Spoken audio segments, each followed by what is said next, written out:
Okay, so we'll start. All right.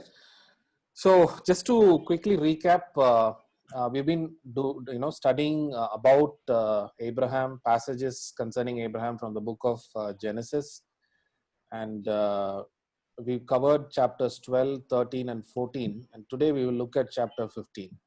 Right. So a very quick recap of what happened in 14, Genesis chapter 14.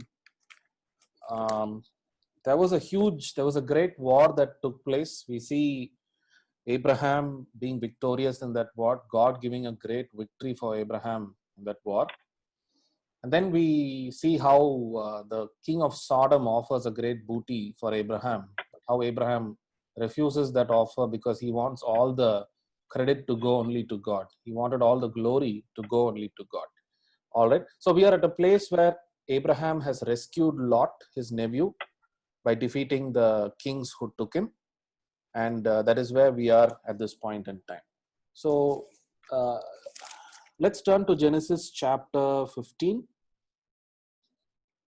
All right. Genesis chapter 15. All right. So let me start. It says, after this, the word of the Lord came to Abraham in a vision. Now, it's very interesting in Bible. Every word in the Bible, there is a meaning and there is a reason why the author has written. So I want you to underline this particular words. After this. What is the meaning of after this? After this means basically after the event that happened in chapter 14. Or in other words, after the war that happened in chapter 14. That's what the Bible is referring to as after this, the word of the Lord came to Abraham in a vision. Now we know that Abraham was a man of faith. We know that he was someone who trusted God completely. And just a few moments back, he had won a great victory. He defeated one of the strongest kings and alliances of that particular time. And there was a great victory. But end of the day, although Abraham was a man of faith and someone who's walking with God so closely, he's still a man in flesh. And he had emotions, like how you and I have emotions. So, although Abraham won a great war, he knew God had helped him to win that war. Although there was a lot of, he was triumphant out after the war, there was a small fear that was running inside him. If you recollect in the previous chapter, the objective of Abraham was never to wage war. His objective was only to save his nephew Lot. But he had to wage a war in order to save him. Now, Abraham is slightly, I'm sure, must be facing post-war impacts. We often hear about post-war impacts. The war gets over, but post-war, there's an impact. We've heard that during the wars between, US and I think Afghanistan. We've heard about this in several other wars, right? Post-war impact. I'm sure post the war, maybe Abraham was a little bit afraid that the kings whom he defeated might come back again to take revenge on him. Or by that time, news would have reached other nations that there is a man called Abraham. He has a great army. He has defeated one of the mightiest kings and alliances of that time. It is important we stop him. And there could be other foreign kings who might be planning to wage war against him, right? So it is possible that Abraham was now slightly afraid in his heart, and there was fear running inside of him. A very understandable fear, a very understandable human emotion. But I tell you, our God is a very, very good God. Our God is a God who understands emotions. You Amen. and I may be a great man of God. You and I may be a faithful follower. Of course, we believe in Christ, we believe in God, we believe in Jesus, we have faith. But there are times in our lives, because we are in the flesh, we go through fear. The same way Abraham was going through fear. And God spoke his word at that particular point. And he said to Abraham, Genesis 15 and verse 1, do not be afraid, Abraham. I am your shield, your very great reward. He just looks at Abraham and understands the emotions Abraham is going through and comes and tells Abraham, Don't be worried. Don't be afraid. I am your shield. I am the one who gave your enemies into your hands. I am the one who gave victory for you in the battle. Not only that, I am your great shield. Now, he doesn't say, the Bible doesn't say, or God doesn't say, I'm sending in my army to protect you. God doesn't say, I'm sending my angels to protect you. Instead, because of his great relationship with Abraham, God says, I myself am your shield and will protect you. I tell you, today or in many times in our lives, when we go through moments of fear, yes, we have good faith. Yes, we are people who trust in God. But there are times, because we are in the flesh, we get shaken and we run through fear, right? It could be any fear. It could sometimes be, fear of an action that we did, some kind of impacts that or effects that it could bring. It could be anything. But if you and I are going through a kind of fear today in our emotions, today God is telling you and I today that, hey, I am your shield. I'm not saying I'm sending an army to protect you. I'm not saying I'm sending my angels to protect you, but I'm saying I myself am your shield and I myself will be your protection. Amen. And that's what God was telling Abraham that day. And then not only that, if you look at the previous passage, we saw how uh, you know um, uh, we saw in the previous passages how God was a God who blessed Abraham.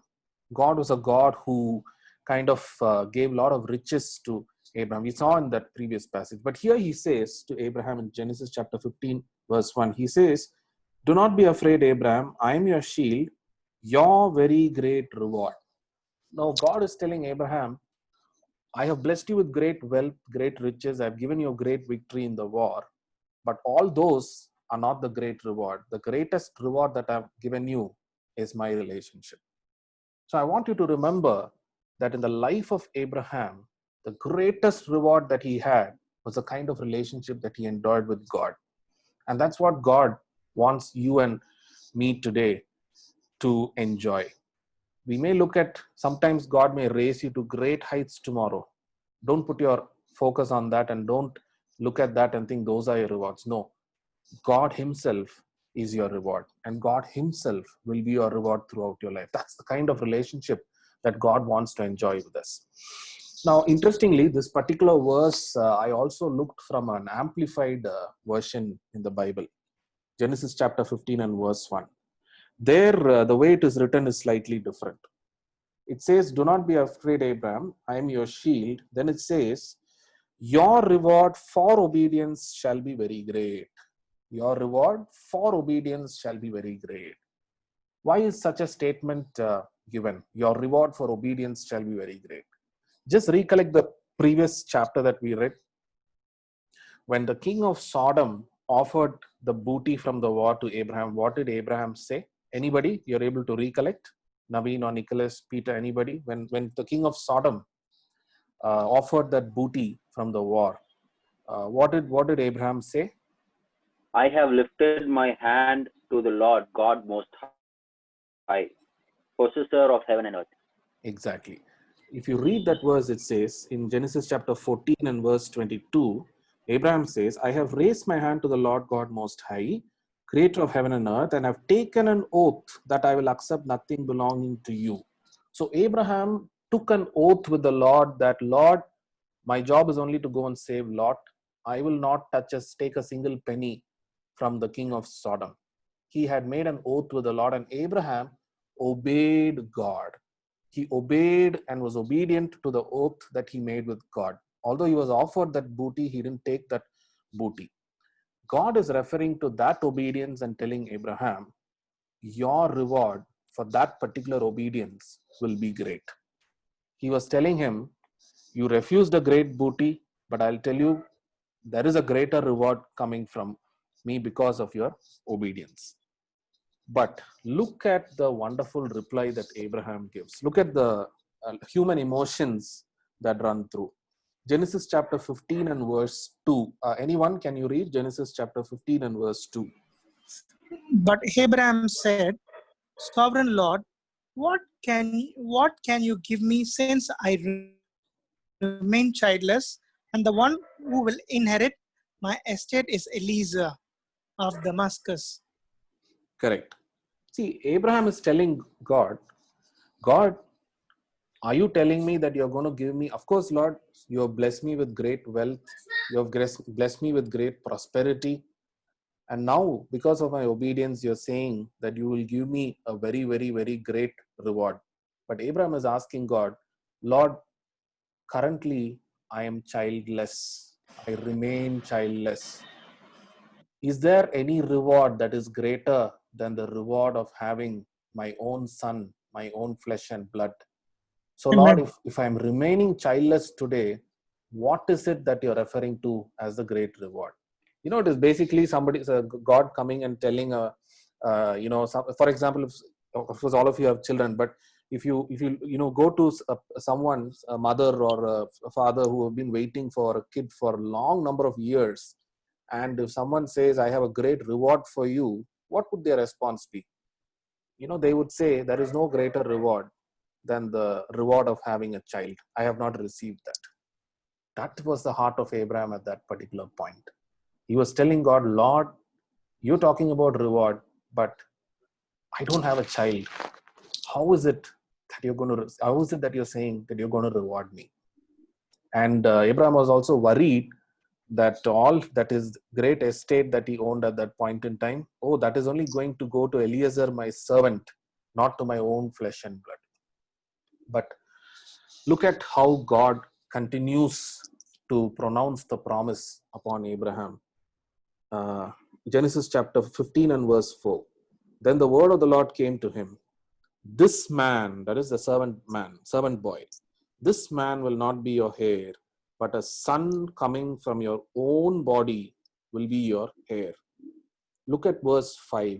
He took him outside and said, look up at the heavens and count the stars, if indeed you can count them. Then he said to him, so shall your offspring be.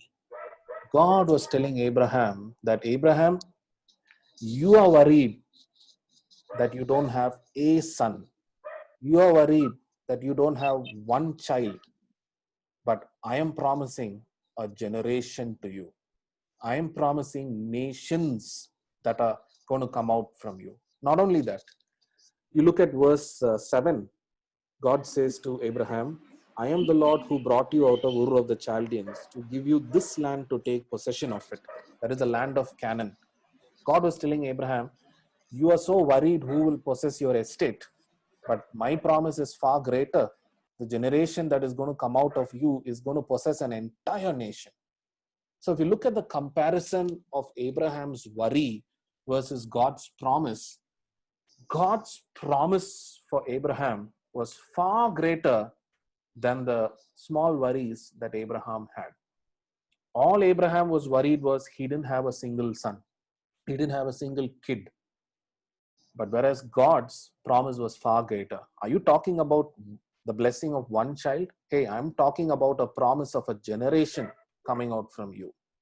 Are you talking about who's going to inherit your estate? I'm talking about a generation who's going to come out from you, who's going to possess an entire nation. So God had much greater plans for Abraham. God's promise upon the life of Abraham was far greater than what he could imagine in his mind. Today, I don't know. There are times in our life, if you look at this verse, Genesis 15 and verse 2, this was the emotion that Abraham was running through. O sovereign Lord, what can you give me since I remain childless? Since I remain, the word remain, that means what? It's indicating a continuity. For a long time, he has remained childless. For a long time, he has lacked something in his life. But God was telling him that you may feel you lack something, but my promise is not just going to give what you lack, but it is going to give you 10 times of whatever you're lacking. So today, maybe there is a time in life where probably you're saying, Lord, I'm lacking in these things. I remain childless will be the heart's call for some people. Some others may say, Lord, I remain jobless. I remain in this particular position for so many years. Lord, I lack something. If you are thinking like that, I want to tell you today that the God's promise upon your life and my life is far greater than the small things that we are worrying. And cheer up. Today, God is telling you, count the stars. If you can, so shall your blessing be. Believe it and it will be yours. And very interestingly, when God spoke to Abraham and said that you will have a son and a generation will come out of you, you look at verse 6. The Bible says, Abraham believed the Lord and he credited it to him as righteousness. Look at the character of Abraham. It says, Abraham believed the Lord even before one of them came to be in real existence. I'll tell you, for this promise to come true in life, for Abraham to have a son in his life, will take far more number of years. It's not going to happen soon. But even before things could happen in Abraham's life, Abraham believed in the Lord and the Lord credited to him as righteousness. Whenever there is a promise that is there upon your life, remember, it is not going to happen just like that quickly. No, that's not the way it's going to happen. Because the expectation of God is that till the promise comes to pass, you must hold on to him in faith. Till the promise comes to pass, you and I should believe in the Lord, should believe in the promises of the Lord. When you do that, you know what happens in heaven? Like in how on earth we have so many bank accounts, in heaven we have a righteousness account. The more there is a delay in fulfillment of the promise, the more you have a chance to believe. The more you have a chance to believe, the more God can credit it into your righteousness bank account. So today, if you're thinking, Lord, what happened to the promises that have been spoken in my life? I want to encourage you that it's not going to happen soon. It's not going to happen fast or swift. It will happen in its appointed time. But God is encouraging you to hold on. Because the more you believe in the Lord and in his promises, there is a righteousness account in heaven that is being credited for you. And I tell you, Abraham, even in the New Testament, is written as a man of faith. And Paul talks about this particular verse 6 in one of his letters, saying that God credited to Abraham as righteousness his faith. Amen. So that's the kind of that's what you need to remember. You need to remember, whenever you're going through difficult times in life, bring the promise of God in, up near your face, near your eyes. Look at the promise of God. Tell yourself, God has greater promises for me. God has greater plans for me. And till that promise comes to pass, I will continue to believe in him. And the Lord will add to my righteousness account. Amen. So that's what the Bible says here. Then we still move on. In verse 7, there was a twofold promise. One, God was telling Abraham that he will bless him with a son and a huge generation that will come after him. Then he also told him that his generation would possess the land of Canaan. Now, again, human emotions. Abraham is a very genuine question which you and I can relate in our life. Verse 8, chapter 15. Anybody can read verse 8, chapter 15?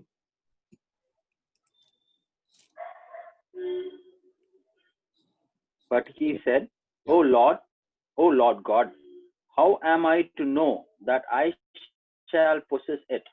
Yeah.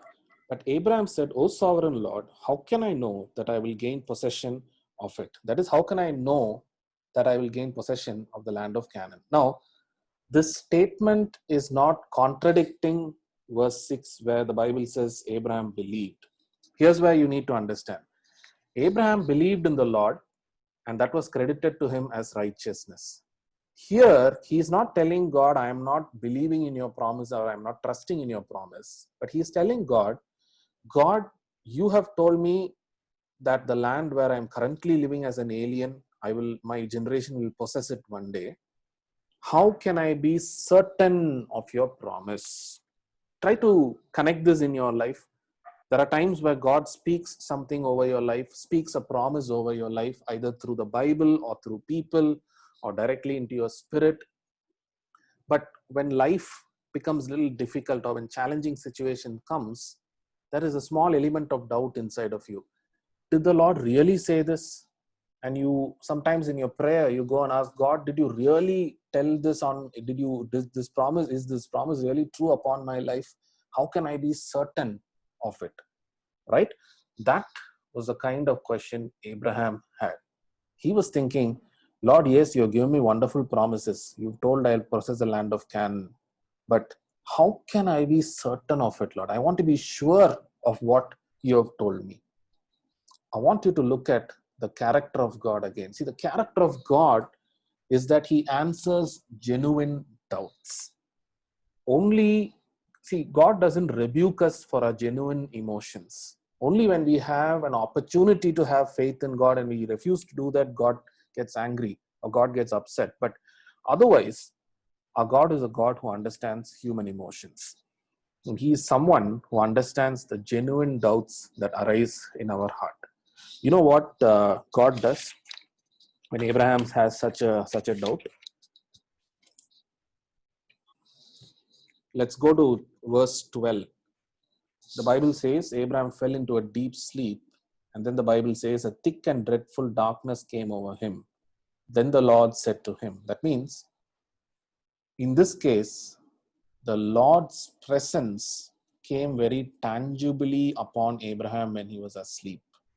Every time God speaks to Abraham, but here there was a very physical and a tangible presence that came upon Abraham when he was sleeping, to the point that there was no way Abraham could face it when he was, up and alive, up and active, but he could only hear God when he was sleeping because it was such a powerful and tangible presence. And God tells him in verse 13, know for certain. I want you to underline that phrase, know for certain. Because Abraham's doubt was, how can I be certain? And God tells him, know for certain that your descendants will be strangers in a country not their own, and they will be enslaved and mistreated 400 years.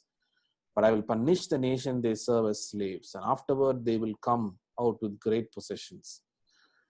If you go over to the book of Exodus, I think Nikhil is reading it currently, you will find all these things happening. So when Abraham had a genuine doubt, what did God do as a first step? He came upon Abraham in a very, very tangible presence. He offered that presence and he told him, be certain. And he revealed the future to Abraham. Right? That was one way so that Abraham can be sure of what God is speaking to him. Not only that, look at verse 10. God asked Abraham to, in fact, verse 9, God asked Abraham to bring a few animals and a few birds. And if you go to verse 17 in Genesis chapter 15 and verse 17, the Bible says, a smoking fire pot with a blazing torch appeared and passed between the pieces. So Abraham had basically cut those animals into different pieces, and he had not cooked. He had just kept it raw on the table. But a smoking fire pot, probably from heaven, like a blazing torch, it appeared and passed between the pieces, and the pieces got burnt. Why? What did God do? God gave a tangible sign to Abraham so that he can be certain that it is actually God who spoke of all these things. Because there is a doubt inside Abraham, or there is a genuine, genuine doubt and a genuine question. Abraham wants to be certain of it. And a good God shows him a tangible sign to help him believe and understand that it is truly God who gave that promise to him. And later it also says that in verse 18 that the Lord made a covenant with Abraham.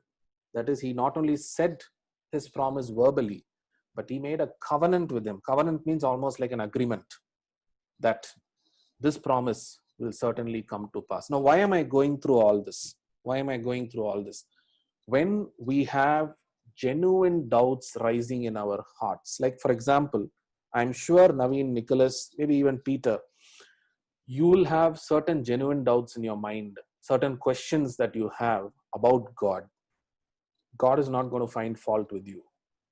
The places where you're able to trust and you don't do it, that's a place where God could be disappointed. But He knows the proportion of your faith. There are certain things to believe and to understand and to be certain of. Maybe it is not possible for you. And you may be asking questions in a few areas to God. Lord, how can I be certain upon your promise, upon your promises over my life? How can I be certain that this is the plan that you have for my life? God will be the one who will answer that question for you. How He is going to answer to you, I don't know. But He is the one who's going to answer that question to you. He will make you certain of the things that He speaks concerning your life. He will make it very certain. Who knows? He may even give you a very tangible presence and a tangible sign so that you can be certain of the move of God in your life. I only want to give one example for this so that you may understand it better.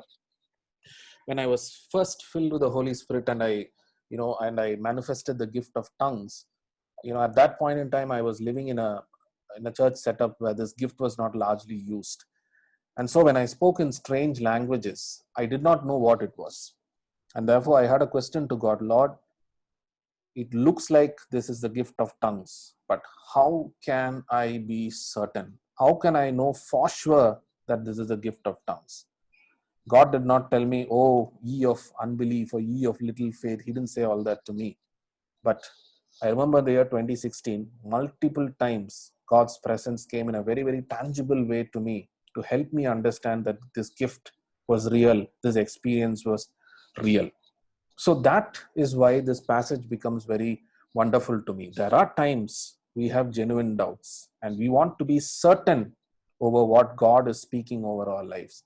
Our good God is a God who is the one who will clear the doubt of yours.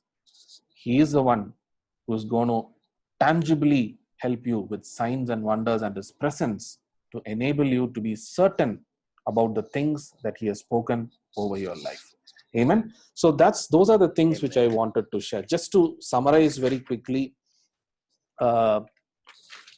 we saw in this passage how God today promises that whatever the fear that we are going through doesn't matter. He's promising you today that He Himself will be your shield.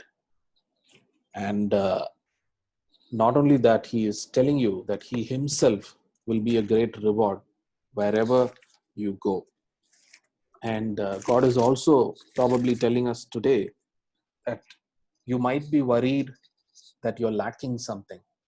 You might be thinking that there are some areas where you lack in life, but God's promises upon your life will be far greater than the things that you lack. He will not only make up the things that you lack, but He will multiply it in abundance.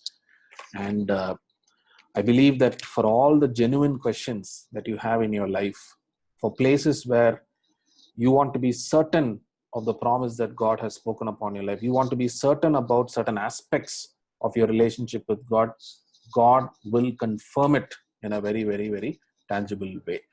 So these are some of the wonderful things that I studied in this Genesis chapter 15, and I wanted to share with you. I hope you're blessed by this study. And amen. I want to open out to Amen. Amen. Amen. Amen. Amen. Amazing. all right. Thank you so much, guys.